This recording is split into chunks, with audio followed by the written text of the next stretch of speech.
Eh bien voilà, il est 19h30 et nous avons le plaisir ensemble de nous retrouver pour partager la parole de Dieu et prendre le temps nécessaire pour nourrir notre foi, nous encourager, nous fortifier les uns les autres.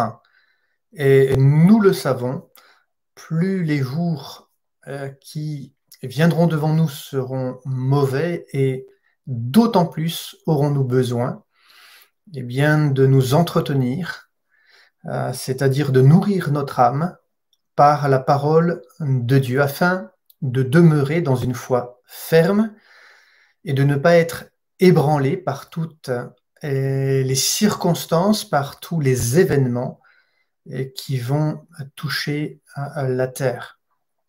Nous ne sommes pas de ceux qui sont étonnés par les événements qui se déroulent sous nos yeux, par toutes les crises que traverse la société. Pour autant, eh bien, nous pouvons dire qu'il est quand même légitime, à un certain degré, à un certain niveau, eh bien, d'être parfois atteint par différents soucis de la vie. Et il est vrai, frères et sœurs, que lorsque bien, nous regardons parfois les difficultés que peuvent traverser, que ce soit notre couple, que ce soit notre famille, que ce soit l'Église, parfois que ce soit la ville, la communauté dans laquelle je vis, peut-être également parfois les difficultés auxquelles doit faire face l'entreprise dans laquelle je travaille, eh bien évidemment cela peut nous conduire les uns et les autres à exprimer toutes sortes d'inquiétudes, des émotions donc qui vont surgir ça et là et provoquer en nous toutes sortes de questionnements qui peuvent parfois nous déstabiliser et nous amener jusqu'à détourner notre regard de la personne de Jésus. Et je crois que les soucis de la vie, nous pouvons tous y être confrontés, et ces soucis ne peuvent être qu'augmentants et agissant avec force en chacun de nous lorsque justement, à un moment donné, notre regard ne se porte plus vers celui qui est le maître de la foi, vers celui qui est le chef de la foi, vers celui qui peut amener notre foi à la perfection, mais malheureusement, elle va se retrouver, notre regard va se retrouver confronté aux dures réalités de l'existence, et ces réalités-là, nous y sommes tous confrontés, un jour ou l'autre dans la vie. Parce que nous le savons, hein, la vie n'est pas un long fleuve tranquille. Néanmoins, lorsque ces circonstances négatives sont là, lorsque la souffrance est présente, lorsque les difficultés eh bien, s'agglutinent contre nous, comment réagissons-nous? Les soucis sont présents, peut-être qu'ils sont plus ou moins grands en ce moment dans votre vie, je ne peux les mesurer de l'autre côté de mon écran, mais il est vrai que lorsque, par exemple, nous parlons de la crise sanitaire que traverse la France, peut-être êtes-vous en souci.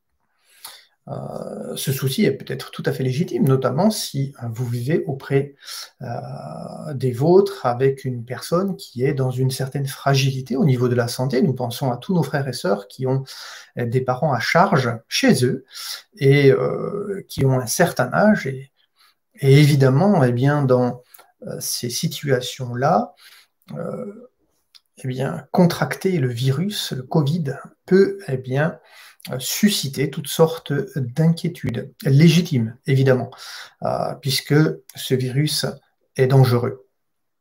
Et nous le savons parce que de nombreux morts, malheureusement, sont à déplorer, même parmi les frères et sœurs en Christ. Nous pouvons également être dans l'inquiétude concernant l'aspect financier, puisque malheureusement, nous voyons que cette crise sanitaire s'accompagne d'une crise économique assez importante, et de nombreux frères et sœurs, là encore, peuvent être touchés, peuvent perdre leur emploi, peuvent ou alors ont peur de le perdre tout simplement parce qu'il y a une menace sur les licenciements, étant donné une activité économique qui est réduite à sa plus petite expression et le patron, par exemple, a peut-être fait une annonce et nous le savons, la fermeture des restaurants, la fermeture parfois d'usines ou d'autres activités peuvent faire peur. Et c'est normal, lorsqu'on a des charges financières, des crédits à payer, eh bien, nous devons les honorer les uns les autres. Et toute cette situation financière peut créer des crispations et des tensions qui vont se répercuter parfois à la fois dans le couple, parce que quand une charge familiale est là, elle repose sur les épaules des deux parents, et puis une tension qui peut rejaillir également sur les enfants, qui vont créer du stress, des peurs, et nous le savons, la nature humaine fait que assez rapidement, on peut se retrouver prisonnier, enfermé dans toutes sortes de craintes. Dans le thème que je voudrais aborder ce soir, libre de nos soucis, j'aimerais avec vous lire un texte de la Bible qui est une exhortation, un encouragement que va adresser l'apôtre Pierre aux églises auxquelles il va s'adresser. Et nous retrouvons cette exhortation dans la première épître de Pierre, chapitre 5, verset 7. Donc, première épître de Pierre, chapitre 5, verset 7. Pierre exhorte l'Église et nous exhorte à travers cette parole où il est dit « Déchargez-vous sur lui de tous vos soucis, car lui-même prend soin de vous. » Je répète ce verset de la Bible, « Déchargez-vous sur lui de tous vos soucis, car lui-même prend soin de vous. » Et lorsque je lis ce passage de la Bible, eh bien, je crois que vous êtes d'accord, vous et moi, nous ne pouvons dire qu'Amen. C'est-à-dire, nous sommes d'accord avec cette vérité biblique. Et non seulement nous sommes d'accord avec cette vérité biblique, c'est d'ailleurs ce que signifie le mot Amen, mais nous voulons y ajouter foi à cette parole. C'est-à-dire que nous voulons que cette parole puisse s'ancrer au plus profond de notre cœur afin de ne pas laisser de la place à la moindre inquiétude, au moindre fardeau, à la moindre crainte, au moindre tremblement. Et pour cette raison, nous avons besoin de laisser les promesses de Dieu remplir notre cœur. Nous savons que la parole est comme l'encre solide de l'âme. Et lorsque l'encre est jetée dans la mer, eh bien, malgré la houle, eh bien, le bateau ne va pas se déplacer, il ne va pas bouger de place, il va rester stable, il va pouvoir stagner. Il va reposer donc sur une ancre qui va lui permettre de ne pas connaître eh bien, de dérive. Et nous aussi, frères et sœurs, nous ne voulons pas dériver quant à notre foi. Nous ne voulons pas nous laisser déstabiliser par les épreuves de la vie, mais nous voulons au contraire demeurer stables.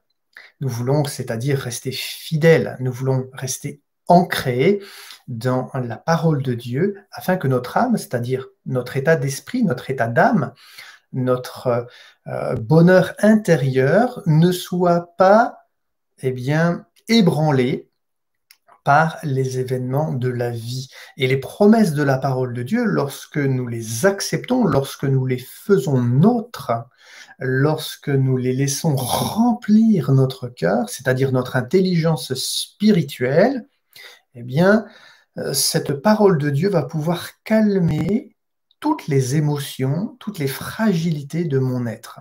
Car il est évident que la nature humaine est fragile, et lorsque nous sommes confrontés à des turpitudes de la vie, lorsqu'elles sont fortes, eh bien, évidemment, nous ne pouvons être qu'inquiets naturellement. Les soucis, les inquiétudes, les craintes, c'est ce qu'il est question dans la parole de Dieu. Déchargez-vous sur lui de tous vos soucis. Se décharger.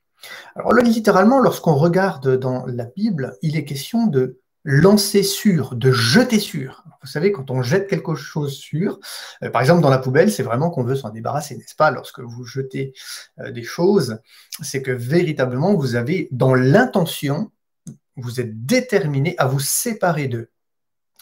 Et c'est ce que signifie ce texte biblique. Déchargez-vous sur lui de tous vos soucis. Bien sûr, il est question de Jésus. Eh bien, c'est être déterminé de se séparer de tout ce qui fait la guerre à notre âme. Finalement, de tout ce qui ne nous permet pas d'être heureux aujourd'hui. Parce qu'évidemment, qu'est-ce qui est le contraire des soucis? Eh bien, c'est la paix de Dieu pour moi.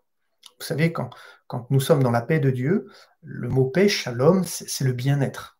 Hein, c'est un état d'âme d'un homme heureux, joyeux, plein de vie, qui est dans la paix, qui est dans la joie, qui est dans le bonheur, tout simplement, un état de félicité céleste parce qu'il y a l'Esprit de Dieu qui remplit notre âme d'espérance. Et évidemment, lorsque nous sommes dans les soucis, nous ne sommes pas dans l'espoir du meilleur, d'un meilleur lendemain. Lorsque les soucis sont là, au contraire, nous avons souvent une vision très négative de la vie et nous pouvons entrer dans des phases de dépression.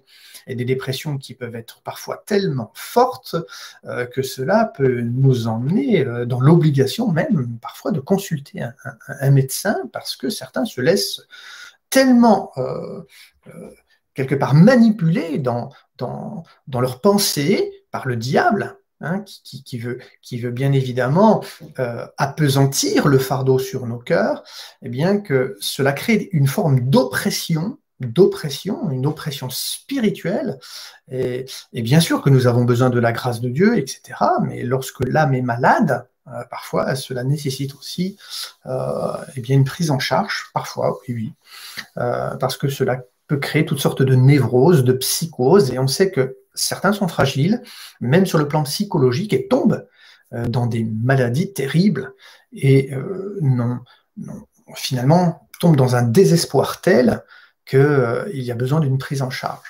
Et la meilleure façon de ne pas aller voir, entre guillemets, des psychologues humains, c'est d'aller voir le divin psychologue, hein, celui qui a créé l'âme, celui qui nous connaît parfaitement, celui qui connaît nos fragilités, nos faiblesses, et qui peut, eh bien, par la grâce de Dieu, suppléer à ces faiblesses. Dieu est le Dieu tout-puissant. Il veut nous donner la force, il veut nous donner le courage. Lorsque nous en manquons, nous pouvons donc compter sur lui. Et pour ce faire, il nous faut jeter sur Jésus. Il faut lancer sur, jeter sur. Alors c'est vraiment une expression qui est quand même forte, hein, et nous voulons le faire. Et ce soir, je voudrais vous exhorter, mes frères et mes sœurs, les amis qui nous ont rejoints cette soirée. Frères et sœurs, amis qui nous avaient rejoints, mais qu'est-ce qui, ce soir, vous préoccupe à tel point peut-être que parfois vous n'endormez pas la nuit, que cela vous arrive d'avoir des épisodes de stress et vous allez devoir vous isoler pour pleurer. Alors oui, s'il faut pleurer, pleurons, mais pleurons devant le Seigneur. Ne pleurons pas uniquement sur nos angoisses, parce que si nous ne pleurons que sur nos angoisses, en quoi cela va-t-il nous libérer ? Frères et sœurs, nous sommes invités parfois à pleurer sur notre péché. Mais attention à ne pas tomber dans des dérives où nous allons finalement être tellement angoissés que nous allons effectivement affronter toutes sortes de réalités, hein, et d'enfermement. Non, nous voulons, par la grâce de Dieu, à travers ce verset, eh bien, pénétrer le miracle de Dieu, ou plutôt laisser le miracle de Dieu pénétrer nos cœurs, afin d'être libérés de tout ce qui peut nous empêcher de bien dormir, nous empêcher de bien travailler, nous empêcher d'avoir une bonne communion avec notre épouse, avec nos enfants, avec l'Église, avec notre voisin. Et vous le savez, sur le plan du rapport humain, combien de fois nous sommes en souci parce que nous interprétons tellement les paroles, les réactions, les attitudes des uns et des autres, que souvent, nous nous faisons, pardonnez-moi de le dire, mais nous sommes tous des cinéastes, hein, et nous nous faisons des films tellement grands, que malheureusement, cela, parfois, peut aller jusqu'à pourrir certaines de nos relations. Dieu nous invite, par rapport à tout ce qui peut vous angoisser, vous préoccuper, vous inquiéter, tous les fardeaux qui sont sur votre cœur, Dieu nous invite à les jeter sur Jésus. Lorsque nous regardons la Bible, au niveau des inquiétudes et des craintes, voici ce que Jésus enseigne. Par exemple, nous retrouvons dans la parabole du semeur des notions de l'inquiétude. Il est question, dans la parabole du semeur, des soucis du siècle présent. Les soucis du siècle présent. Parfois, on a tellement peur pour notre argent, on a tellement peur pour notre avenir, on a tellement peur, notre avenir, par exemple, sur le plan professionnel, on aimerait tellement avoir, comment qu'on appelle ça? Pas seulement une augmentation de salaire, mais on aimerait tellement progresser dans l'échelle sociale. Alors, on se fait toutes sortes de soucis inutiles et nous allons produire toutes sortes d'efforts humains pour parvenir à susciter l'intérêt chez notre employeur afin qu'il nous donne une responsabilité complémentaire et ainsi progresser dans la hiérarchie de l'entreprise pour avoir un poste plus important. Et parfois, on est tellement préoccupé par les choses de ce monde, eh bien que malheureusement, on n'est pas libre vis-à-vis de Dieu pour prendre du temps, pour le servir, pour lire la Bible, pour avoir un temps de communion personnelle avec Dieu. Parfois, nous sommes tellement dans les soucis de ce monde que nous ne prenons plus de temps avec Dieu. Et j'aimerais vous dire, êtes-vous dans un certain équilibre? Sommes-nous dans un certain équilibre? Qu'il y ait des soucis naturels, oui, c'est logique, mais qu'ils préoccupent toute notre vie jusqu'à étouffer notre communion personnelle avec Dieu, alors là, c'est un véritable problème. Si ces soucis nous envahissent et nous empêchent d'avoir des relations saines avec notre épouse, avec nos enfants, il y a un problème. Il y a un problème. Si ces soucis nous envahissent et nous rendent malheureux, il y a un problème. Et nous avons besoin de la grâce de Dieu pour être alors libres de ces choses. Et ma prière ce soir, c'est que, frères et sœurs, amis qui nous avaient rejoints, vous puissiez goûter la bonté de Dieu et la liberté joyeuse des enfants de Dieu. Dieu veut que nous soyons libres. Et dans cette parabole des semeurs, Jésus dira, dans Matthieu chapitre 13, à partir du verset 18, « Écoutez ce que signifie la parabole du semeur. » Vous savez, cette parabole du semeur où un homme sortit pour semer. Et il est question, bien évidemment, du Seigneur Jésus qui est venu dans le monde pour semer la bonne parole de l'Évangile. Une parole d'espérance. Mais c'est aussi une parole de repentance, une parole où Dieu invite l'homme à remettre sa vie entre les mains du Créateur et à lui faire confiance. Vous donc écoutez ce que signifie la parabole du semeur. Lorsqu'un homme écoute la parabole du royaume et ne la comprend pas, le malin vient et enlève ce qui a été semé dans son cœur. C'est quand même important de comprendre la parole de Dieu, n'est-ce pas? Et on ne peut comprendre la Bible, eh bien, qu'en écoutant la parole de Dieu. Et faisons attention à tout ce qu'on peut entendre sur Internet aussi. Alors, il n'est pas question ici de se prétendre ou moi-même meilleur que les autres, meilleur prédicateur, ce n'est pas du tout ce que je veux dire. Mais malheureusement, nous vivons des temps troublés. La Bible dit qu'à la fin des temps, il y aura des faux docteurs, il y aura des faux apôtres, il y aura des faux prophètes, il y aura des faux... Et malheureusement, parfois on peut se laisser avoir par des fausses promesses, par un message édulcoré de la Bible, de sorte que finalement notre vie et la manière de vivre notre foi n'est pas en harmonie avec ce que Dieu nous enseigne. Faisons attention avec quoi nous nourrissons notre foi, afin de ne pas nous éloigner de Dieu et de la vérité, afin de ne pas être emporté loin de la parole de Dieu. Il est question ici, donc, lorsqu'un homme écoute la parole du royaume et ne la comprend pas, le malin vient et enlève ce qui a été semé dans son cœur. Cet homme est celui qui a reçu la semence le long du chemin. Et lorsque la parabole du semeur est donnée, sans entrer dans les détails, cela signifie que la herse n'est pas passé dans le cœur de celui qui a reçu cette parole, c'est-à-dire qu'il n'y a pas eu de repentance, il n'y a pas eu de conversion dans le cœur de cette personne, et finalement, cette parole elle demeure infructueuse, elle demeure sans vie, sans puissance. Celui qui a reçu la semence dans les endroits pierreux, Matthieu 13, 20, c'est celui qui entend la parole et la reçoit aussitôt avec joie. Mais il n'a pas de racine en lui-même. Il manque de persistance. Ah, on ne persiste pas, on ne demeure pas, on ne persévère pas. Et dès que survient une tribulation, ah oui, comme il n'y a pas de persistance, comme il n'y a pas de persévérance, comme il n'y a pas de détermination absolue à demeurer fidèle, à demeurer attaché, eh bien, dès que survient une tribulation, une persécution, à cause de la parole, il y trouve une occasion de chute. Celui qui a reçu la semence parmi les épines, troisième endroit où peut tomber la semence, alors bien sûr, c'est les épines, les endroits pierreux, les chemins, ça nous parle en réalité du cœur de l'homme, évidemment. Hein. Ici, il est question d'un cœur qui est semblable à des épines. C'est celui qui entend la parole, mais en qui les soucis du siècle présent, en qui les soucis du siècle présent et la séduction des richesses étouffent, littéralement asphyxie, anéantit, c'est-à-dire il n'y a plus de vie. Quand on asphyxie quelqu'un, on enlève la vie.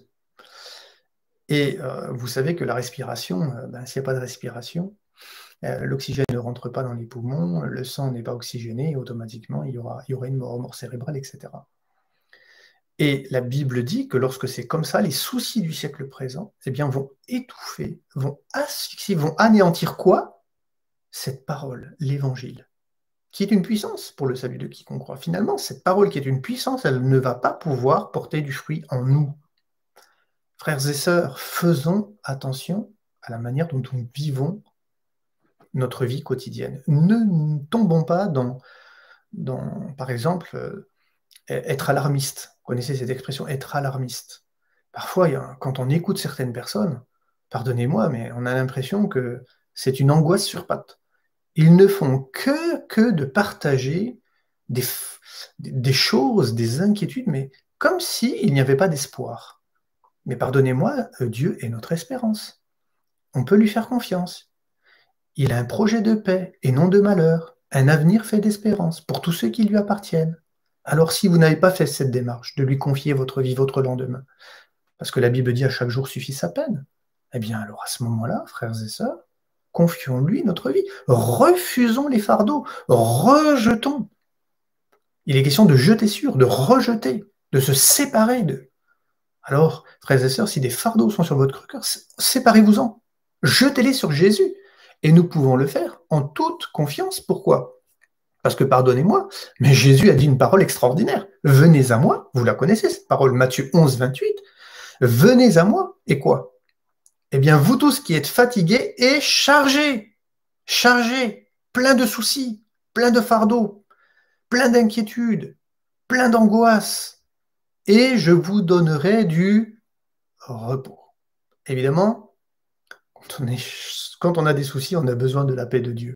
On a besoin de goûter au repos de Dieu. Et pour ce faire, nous devons donc venir à Jésus.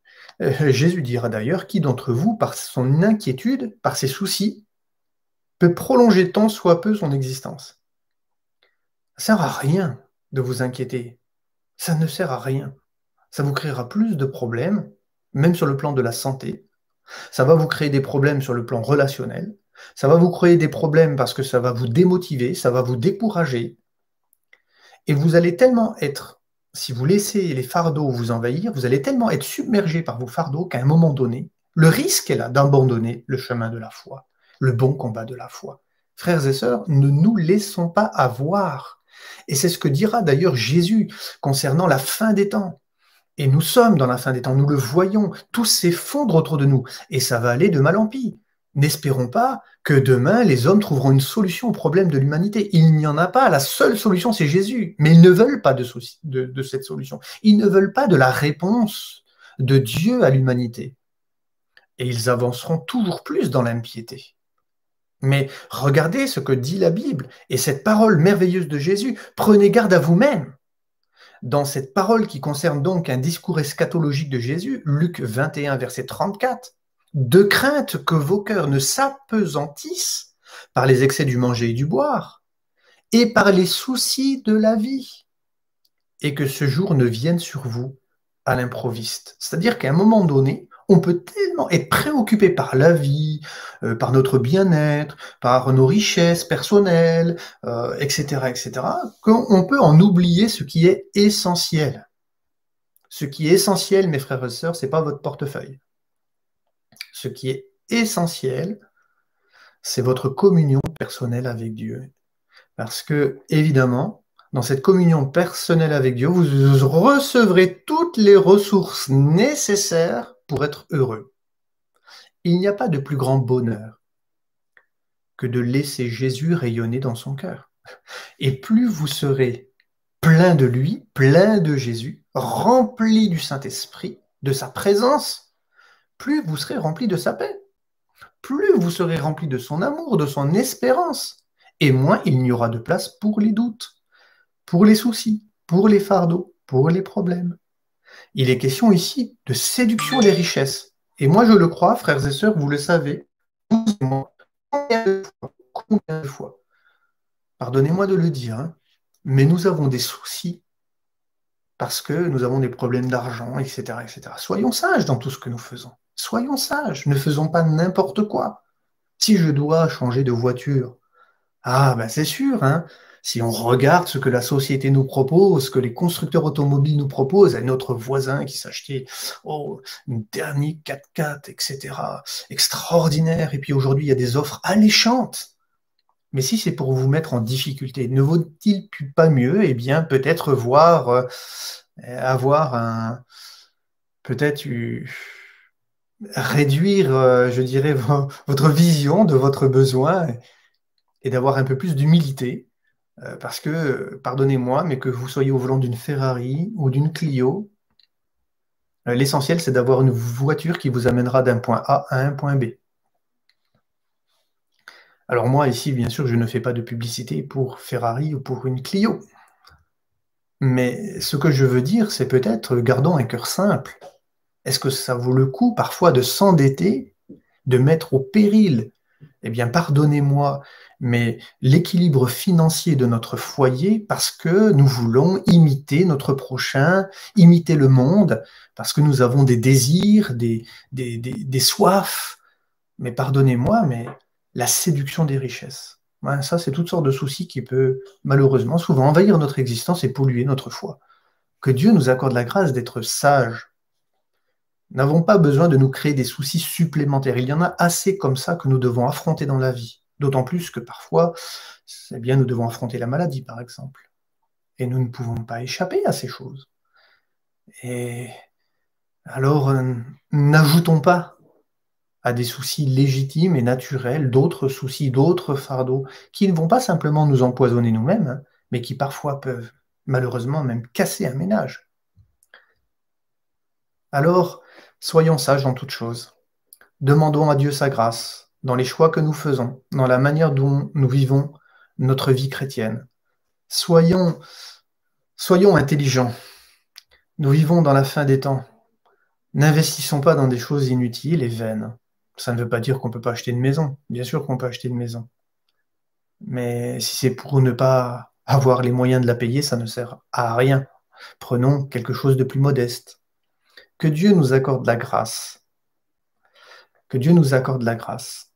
Finalement, lorsque des choses envahissent notre cœur, notamment les soucis, les fardeaux liés aux problèmes de la vie, faisons attention de ne pas les laisser submerger notre foi. Soyons attentifs, soyons vigilants. Parce que le diable, il cherche une proie à dévorer. Et lorsque nous sommes pleins de soucis et pleins de fardeaux, alors nous devenons une proie pour le diable. Et il veut anéantir notre foi. C'est-à-dire, il veut détruire notre confiance en Dieu. Ah, tu vois, si Dieu existait, tu n'aurais pas ce problème financier. Ah oui, et peut-être avons-nous fait des mauvais choix et qu'il nous faut assumer aujourd'hui. Si nous réalisons que nous avons fait des mauvais choix, demandons pardon à Dieu. Et Dieu va nous aider. Parce que Dieu ne laisse pas ses enfants dans la détresse. Mais il prend soin de chacun de nous. Alors que Dieu vous aide, que Dieu nous aide à lui faire confiance, à nous attacher à lui de tout notre cœur, à ne pas laisser les soucis du siècle présent envahir et finalement appesantir notre marche avec Dieu. Que Dieu nous accorde la grâce. Oui, de ne pas non promener des regards inquiets sur ce monde, mais de regarder à Jésus. Si vous regardez le monde, vous aurez des inquiétudes, parce que tout va s'effondrer de plus en plus. Mais si vous regardez à Jésus, vous n'aurez plus d'inquiétude, parce que lui est au-dessus de nos problèmes. Il est plus grand que nos problèmes. Et nous pouvons donc lui faire entièrement confiance. La Bible dit que, quelles que soient les difficultés qui nous atteignent, parce que le malheur atteint souvent les justes, c'est ce que nous dit la Bible, eh bien de tout, l'Éternel, de tous ces problèmes, l'Éternel nous en délivre. Alors, comptons sur la grâce de Dieu, comptons sur les promesses de Dieu, continuons à étudier la Bible, et que le Seigneur vous fortifie, que le Seigneur vous libère de toutes vos chaînes, de toutes vos angoisses, de toutes vos peurs, de toutes vos craintes. Que le nom du Seigneur soit béni. Oui, Jésus est celui qui nous a libérés. Le prix, il s'est chargé sur lui de tous nos soucis, de tous nos fardeaux. C'est pour ça que nous pouvons lui faire confiance, c'est pour ça qu'il a la capacité de rassurer nos cœurs. Et qu'ainsi sa paix envahisse vos pensées et le diable n'aura plus de prise sur vous. Que le nom du Seigneur soit béni. Amen. Je vais vous prier un instant pour chacun de vous afin que le Seigneur vous renforce, vous donne du courage dans les difficultés que vous êtes invités à affronter dans l'existence. Amen. Seigneur, nous te remercions parce que tu es un Dieu plein de bonté, plein de fidélité. L'histoire d'Israël nous montre que nous pouvons te faire confiance. Parce que même si ce peuple t'a abandonné, Seigneur, toi, tu ne l'as jamais abandonné. Et Seigneur, même si nous nous éloignons de toi, toi, tu ne t'éloignes jamais de nous. Cela ne signifie pas que tu es d'accord avec ce que nous faisons, avec ce que nous disons, avec l'attitude que nous avons, avec les sentiments de notre cœur, parfois avec les désirs qui sont dans notre cœur. Néanmoins, Seigneur, tu es près de nous. Et je veux te bénir, Seigneur, parce que toi, tu ne nous lâcheras jamais la main. Seigneur, je veux te prier pour tous ceux et toutes celles qui ont des fardeaux, des soucis, des angoisses, des peurs, qu'ils soient légitimes, qu'ils soient accentués, que ces peurs soient manipulées par le diable. Seigneur, je veux te prier afin qu'au nom de Jésus, tu donnes, Seigneur, du courage à tes enfants, à tous ceux qui se confient en toi. Tu leur donnes ce courage de croire que ta parole est la vérité. Seigneur, tu permets à tous les chrétiens qui vont écouter ce message, à tous les amis qui vont nous rejoindre, Seigneur, de vivre cette parole, parce que ta parole, elle est esprit et vie. Et qu'ainsi, à travers ce texte que nous avons lu dans 1 Pierre, chapitre 5, verset 7, où il est question « Déchargez-vous sur lui, sur Jésus de tous vos soucis, car lui-même prendra soin de vous. » Eh bien, Seigneur, nous voulons placer notre confiance absolue dans ta parole. Nous croyons que ta parole est la vérité. Nous croyons, Seigneur, que toi, tu peux prendre soin de chacun de nous mieux que nous ne pouvons le faire nous-mêmes.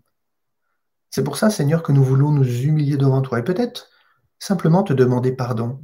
Pardon pour toutes les tentatives désespérées que nous avons entreprises pour nous sortir de nos problèmes. Et Seigneur, nous nous sommes finalement retrouvés comme dans des sables mouvants. Plus nous nous sommes débattus, plus nous nous sommes enfoncés dans nos difficultés.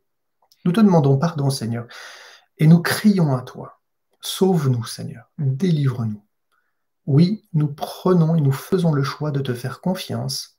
Merci parce que tu vas agir selon ta parole, selon tes promesses. Que ton nom soit glorifié, Père. Amen. Que le Seigneur vous encourage, que le Seigneur vous bénisse. Nous nous retrouverons jeudi prochain pour ce temps de partage de la parole de Dieu. Ce sera notre frère Godfred Taylor qui vous apportera une exhortation. Quant à nous, nous nous retrouverons dimanche pour notre culte, soit en direct, soit en présentiel. Que le Seigneur vous bénisse. Salutations à toutes vos familles. À bientôt. Au revoir.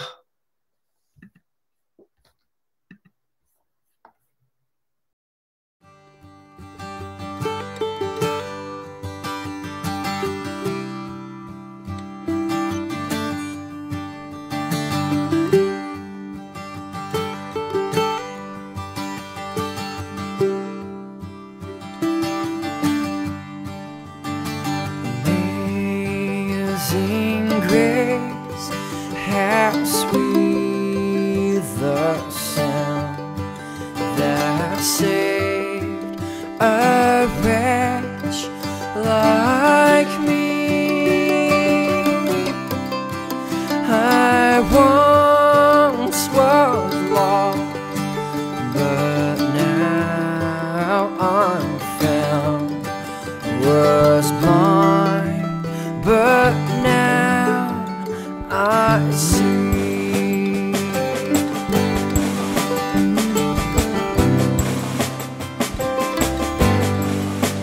'Twas grace that